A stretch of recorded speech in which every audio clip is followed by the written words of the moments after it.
Welcome to AI for Corporate Accounting, a controller's guide, an expert practices presentation brought to you by the Controllers Council. Next slide.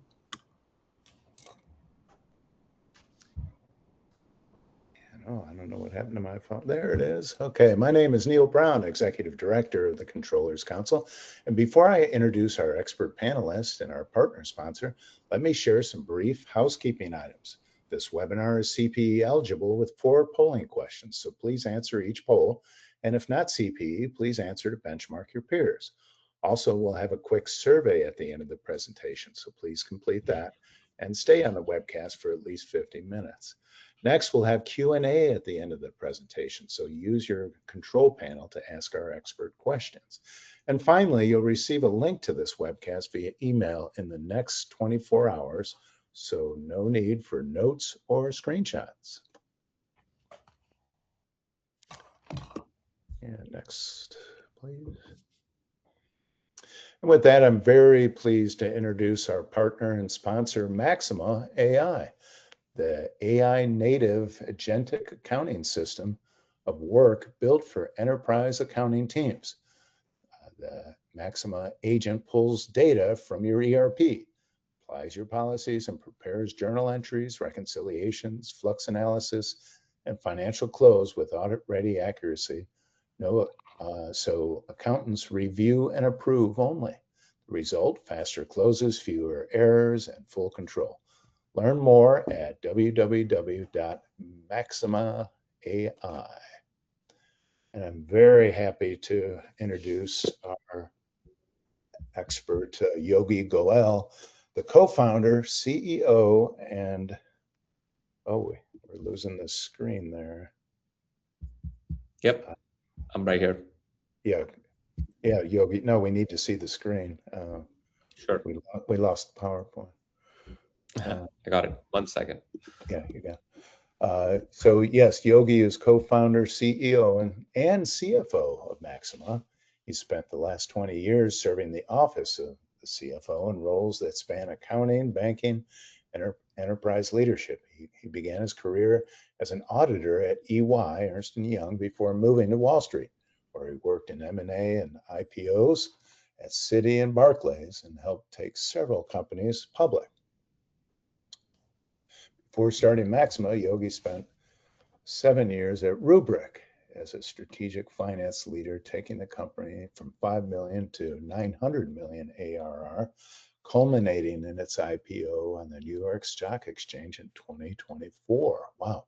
Today, he works with some of the world's leading finance teams to adopt agentic AI across the financial close. Yogi, welcome. Thank you so much for the kind words. Can you hear me okay? Yes, excellent. Well, awesome. So great to meet everyone. Next slide, I hear we have. Next slide. Great. Awesome. So great to meet everyone. I hear we have people visiting from coming to this webinar from all parts of the United States and the world. So good morning, good afternoon, good evening, wherever Yes. you are. Great. Should I kick off on our Yes. program right now? You bet. Great. Awesome. So a very quick introduction about Maxima, just so that you know who we are talking to, and then we'll talk about the agenda. So Maxima.ai, we are the first agentic system of close with the very central thinking, which is our vision is vast amount of repeat preparation work will be done by agents, and humans will primarily be reviewers. Maxima is architected by accountants and built by top engineers who have built AI systems at companies like Apple, Facebook, Google, Glean, and many others. We started with a clean sheet of paper in end of 2024, and already we have iconic customers like Zendesk, Rippling, Scale, Zip, companies with billions of transactions flowing and audited by EY, KPMG, Grant Thornton, who are taking advantage of our product. So now getting into what I'm hoping to share here and together learn from this session. So as I talk to hundreds of companies in every month, in with folks in the controllership in accounting, one of the common refrain we hear is that a lot of the people in sort of early to mid careers are worried that this AI wave is too big, it's too confusing, and we don't know what to do with it. We feel we'll be left behind. So our intention here is to start a conversation and build a bridge so that we can elevate our careers and companies through AI and not fear it. That's the main goal of doing this session. How that will break over the next um, 30 to 60 minutes is we will first talk about this next new phase of AI that we have seen. 2024, as we know, and 2025 was all about chatbots and asking quick questions into ChatGPT, saying, "Hey, show me the best five um, restaurants around where I am," or "Can you tell me how to do accounting?" So we are going to cover variety of things here. We'll separate AI knowledge with AI execution. We'll look into some very deep studies that have been done, which talks about the work of accounting. How is that different from just knowledge of accounting? And then we look into some of the systems that's must needed to do accounting that touches the books because it's a high audit, high regulatory thing. And then eventually, as you are looking for different internal or external build tools, look for an evaluation checklist handy so that you know what to not miss on some overlooked topics. Neil, any objective that you would like to add here? No, we've got a handful here, including polls and that Q&A session, which is going to be very exciting. So, Great. So now, before we get into the what we have, the learning topic itself, I would love to level set and do a quick poll here that Neil is going to set up, which will give us a, a leveling play to understand the AI familiarity and comfort of this audience. Neil, over to you. you bet.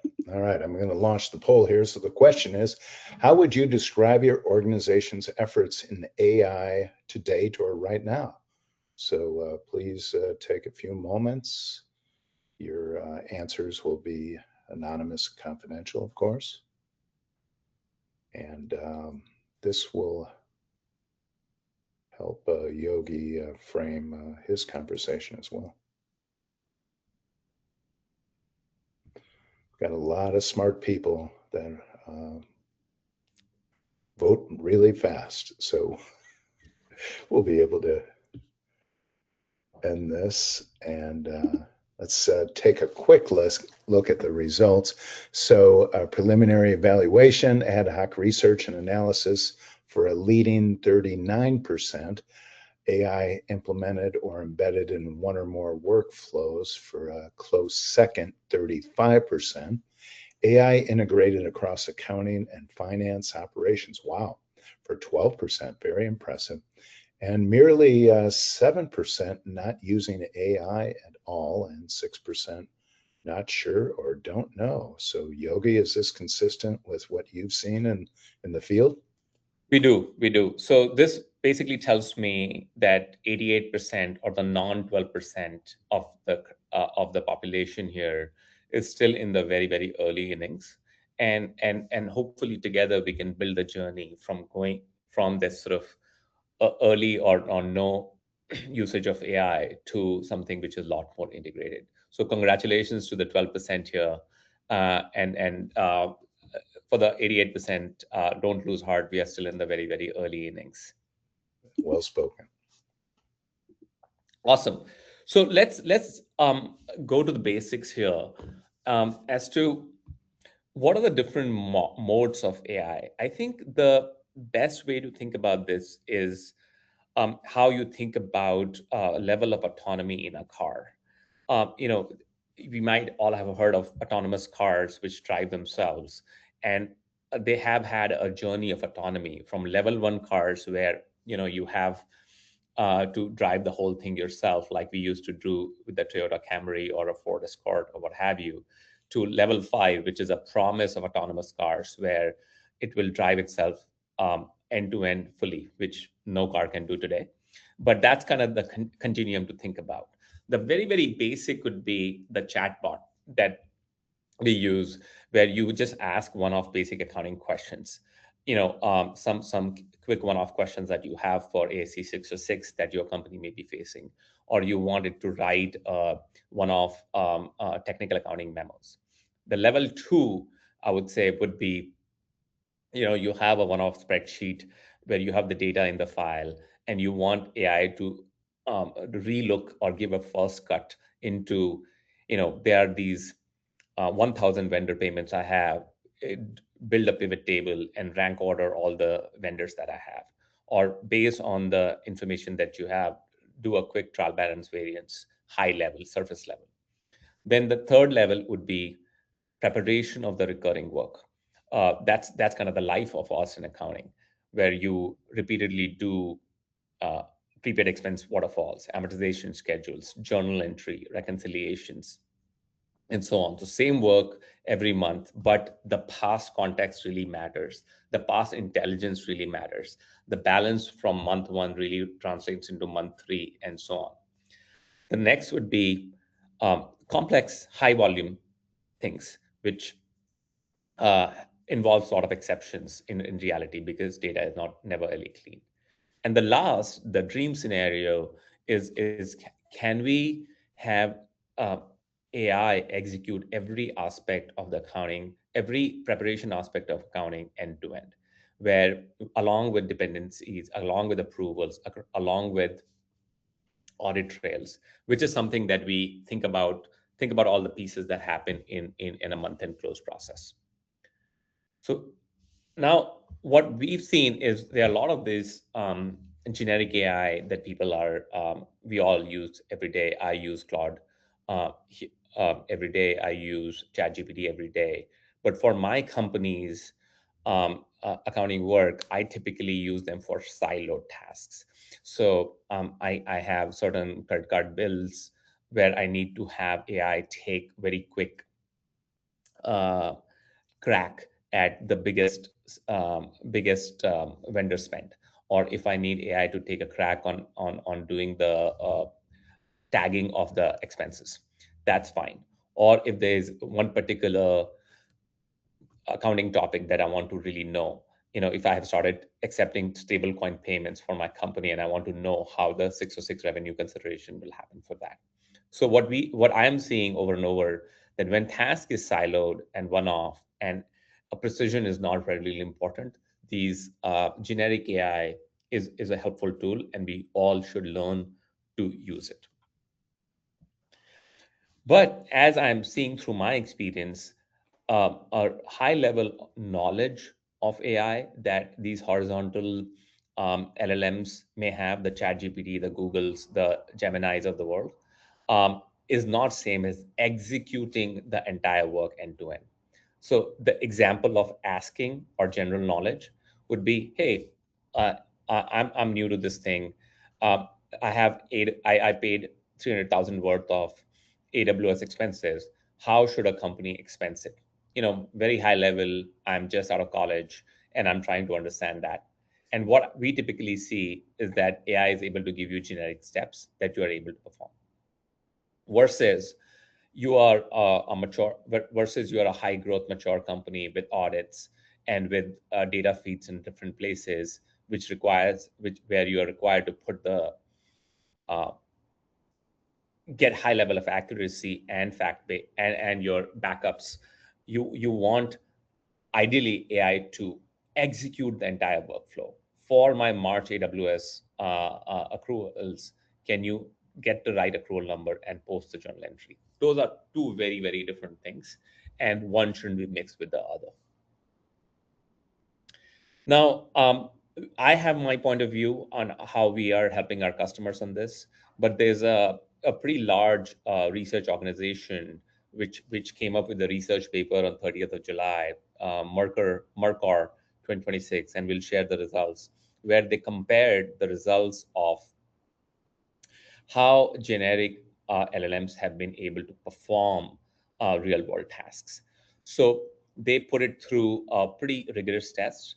It was an accounting task written by 42 accounting experts who had 11 years of experience performing accounting across big four experience. They gave it 160 real world tasks across reconciliations, accruals, schedules, and so on, as they were performed in a legacy way at 10 companies, simulated companies, which was already pretty modern, using system of record ERPs like accounting software, spreadsheets, and PDFs. Point is, they made the test very, very real, and then they asked the LLM to take 8 attempts at every task to perform it, and then they compared the results. So this was the result they got from the most advanced AIs out there. So they put it to test across 4 different tasks that you and I go through over and over: reconciliations, data entry, variance analyses, schedules, and accruals. And they measured it against the benchmarks that our bosses and our auditors do. And when they looked at the most advanced AI out there, whether it's Claude or GPT or Grok or Gemini, what they saw was the accuracy was somewhere between 56 to 59% uh, when they were trying to do these things on their own.